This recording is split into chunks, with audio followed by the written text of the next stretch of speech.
রাত তখন প্রায় 1টা। হঠাৎ ফোনটা বেজে উঠল। প্রচুর বিরক্তি নিয়ে ঘুম চোখে ফোনটা হাতে নিতেই দেখলাম অচেনা নাম্বার। প্রথমে ভাবলাম ধরব না, তারপর মনে হলো বিপদে পড়ে কেউ যদি ফোন করে রিসিভ করা উচিত। ঘুম জড়ানো গলায় হ্যালো বলতেই অপর প্রান্ত থেকে শোনা গেল এক কাকুতি ভরা কণ্ঠ। হ্যালো বাবু, আমি মা বলছি। কেমন আছিস বাবা? থতমত খেয়ে গেলাম প্রথমে। তিনি বলতে থাকলেন, কতদিন তোকে দেখি না বাবা, আমার সোনা দাদুভাই কেমন আছে রে? আর বৌমা? তোরা এসে একবার দেখা করে যা না রে বাবা তোদের বুড়ো মায়ের সঙ্গে। জানিস বাবু, আমার যখন কেমো চলে খুব কষ্ট হয় তখন। আমি তখন চোখ বুজে কি ভাবি জানিস? তখন তোর ছোটোবেলার কথা মনে করি। তোকে কোলে নিয়ে রান্না করছি, গোল গোল চোখে কাজল পরাচ্ছি। কি মা নেওটা যে ছিলিস তুই। আর আজ 2 বছর কেটে গেল, তোকে ছুঁয়ে দেখিনি, বুকে জড়িয়ে ধরিনি। আর পারছি না বাবা, একবার আয় না রে বাবা। ডাক্তার বলেছে খুব বেশি দিন নেই রে আমি আর। আমার তখন চোখে জলের ধারা। জন্মের সময় থেকে মা হারা ছেলে আমি। মা শব্দটাই আমার কাছে ভীষণ দামি।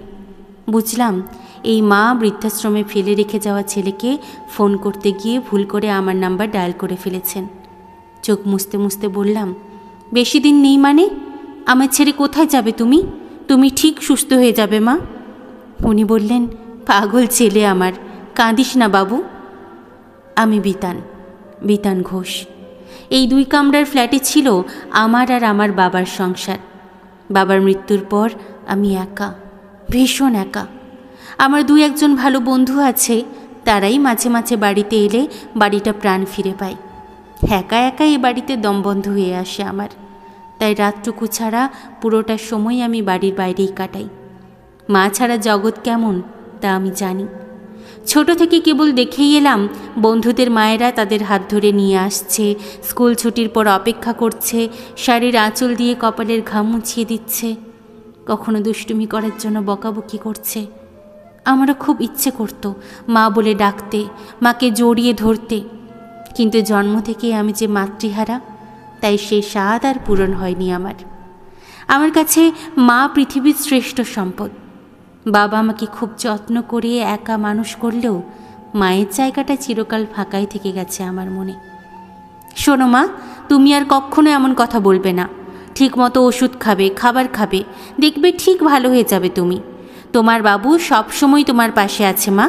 তুমি এক কাজ করো, কাউকে বলো আমার নাম্বারটা লিখে নিতে, আমি মুখে বলছি।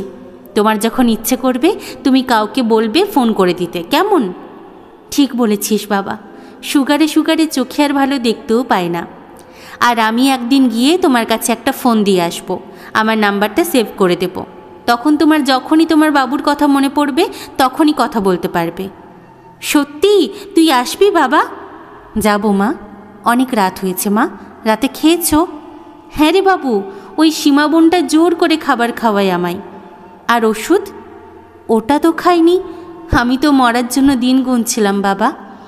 এমন বলতে নেই মা, কত মানুষ শুধুমাত্র বাঁচার জন্য কত লড়াই করে যাচ্ছে জানো মা, আর তুমি এমন কথা বলছো বলো? যাও ওষুধটা খেয়ে নাও। হ্যাঁ বাবু, আজ আমি ওষুধ খাবো। আমায় বাঁচতে হবে, বাঁচতেই হবে, তোকে দেখার জন্য, তোকে একটিবার বুকে জড়িয়ে নেওয়ার জন্য। আচ্ছা মা, সব হবে। এখন ঘুমিয়ে পড়ো লক্ষ্মী মেয়ের মতো, কাল আবার কথা হবে। নাম্বার তো দিয়ে দিয়েছি তোমায়। হ্যাঁ বাবু, আজ আমি ঘুমোবো, শান্তিতে ঘুমোবো। সেদিন সারাটা রাত জেগে কাটিয়েছি আমি। একটা দলা পাকানো কষ্ট কান্না হয়ে ঝরে পড়েছে আমার 2 চোখ বেয়ে। মনে মনে আফসোস করেছি সেই ছেলের জন্য, যে কিনা মা থাকার মতো ভাগ্য নিয়ে বেঁচে থেকে সবচেয়ে দামি সম্পদটা হারিয়ে বসে আছে।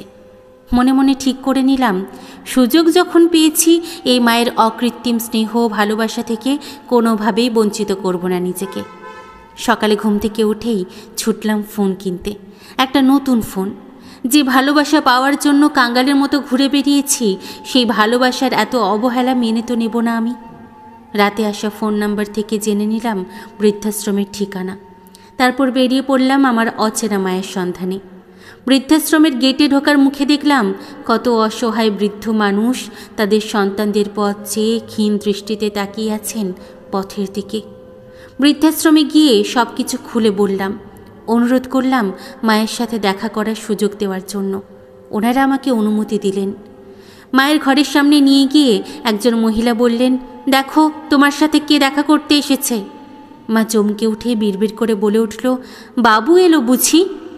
ঘোলাটে চোখে মা আমার দিকে তাকিয়ে ভ্রু কুঁচকে তাকালো।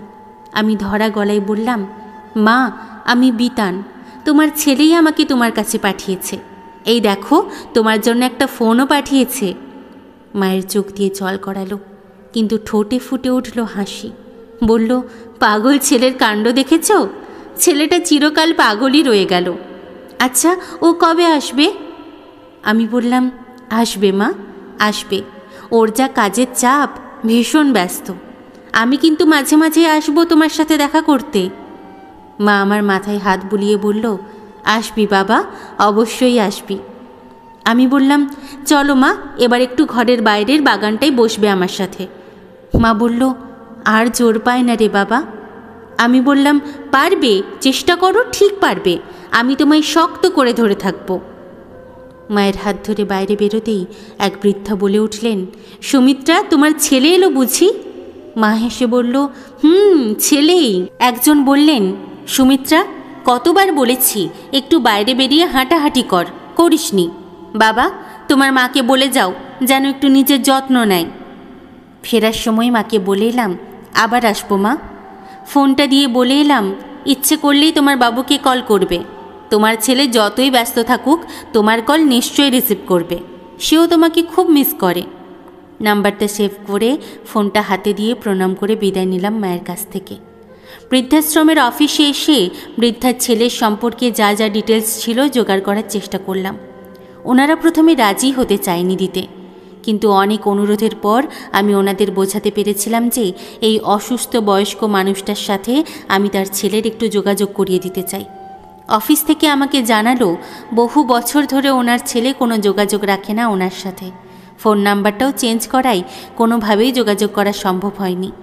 বৃদ্ধা প্রতিদিন চেষ্টা করে ছেলের সাথে কথা বলার, নাম্বার ডায়াল করে, কিন্তু প্রত্যেকবার ব্যর্থ হয় নিজের ছেলের গলার আওয়াজ শুনতে। বুঝলাম এরকম কোনো একদিন ডিজিট ফুল ডায়াল করার জন্যই আমার কাছে রং নাম্বারে কল চলে এসেছিল। সেদিন রাতে আবার বেজে উঠল আমার ফোনটা। হ্যালো বাবু, খেয়েছিস? বললাম, তুমি ওষুধ খেয়েছো মা? হ্যাঁ বাবা, খেয়েছি। জানিস বাবু, তোর পাঠানো ফোনটা আমি আশ্রমের সবাইকে দেখিয়েছি। জানিস বাবু, সবাই বলেছিল তুই নাকি তোর মাকেই ভুলে গেছিস। ওরা কি বোকা, ওরা জানে না তুই তোর মাকে কত ভালোবাসিস। জানিস বাবু, আজ আমি ভীষণ খুশি, আবার বাঁচতে চাই আমি চোখ বুঝলাম। আমার এই মিথ্যে বলাটা যদি অন্যায় হয়ে থাকে হোক, কিন্তু মায়ের খুশিটা আমার কাছে ভীষণ গুরুত্বপূর্ণ। কেন জানি না, বাবা মা না থাকা সত্ত্বেও আমার আর একা মনে হচ্ছিল না। আর ঠিক এইভাবেই শুরু হলো আমাদের মা ছেলের সম্পর্ক। মায়ের বাবুর প্রক্সি দিতে দিতে একসময় মেনে নিলাম আমার মা আছে, যে কিনা প্রতিনিয়ত আমার খোঁজ রাখে। এরপর 6 মাস কেটে গেছে। রোজ রাতে মায়ের সাথে কথা হয় আমার। শারীরিক কষ্টে যখন মায়ের রাতে ঘুম আসে না, আমিও ফোনের এপারে রাত জাগি। অফিসের লাঞ্চ টাইমে মাকে ফোন করতে করতেই খাওয়া শেষ করি। বন্ধুরা বলে, কী রে ভাই, গার্লফ্রেন্ড? আমি অহংকার করে বলি, না না, আমি আমার মায়ের সাথে কথা বলছি। মা আজও জানে না আমি তার বাবু নই, আর জানাতেও চাই না। এই ভালোবাসার ভাগ আমি কাউকে দিতে চাই না। আমি চেষ্টা করেছিলাম মায়ের সাথে তার ছেলের যোগাযোগ করিয়ে দিতে, কিন্তু সেই অকৃতজ্ঞ বোকা ছেলে মায়ের পরিচয় স্বীকারই করেনি, আমিও জোর করিনি। আমি প্রতি সপ্তাহে একবার করে মায়ের সাথে দেখা করতে চাই। বন্ধুদের নিয়ে গিয়ে মায়ের জন্মদিন পালন করতেও ভুলিনি। মায়ের ওষুধ, খাবার, ফল সব দিয়ে আসি। মায়ের চিকিৎসার খরচের দায়িত্ব আমিই নিয়েছি। মা এখন অনেকটা সুস্থ, কেমো শেষ হয়েছে। কেমো চলার সময় আমি হাসপাতালে গেছি, পাশে থেকেছি মায়ের ছেলের বন্ধু হিসেবে। মা আমি দুজনেই ভালো আছি। দুজনের পরিপূরক হয়ে দিব্যি কেটে যাচ্ছে দিনগুলো। আমার মায়ের অভাব পূরণ হয়েছে, আর আমি থেকে গেছি মায়ের ছেলে হয়ে। আসলে যার যেটা থাকে সে তার কদর বোঝে না। কদর বোঝার জন্য কোনো সময় অভাবের প্রয়োজন হয়।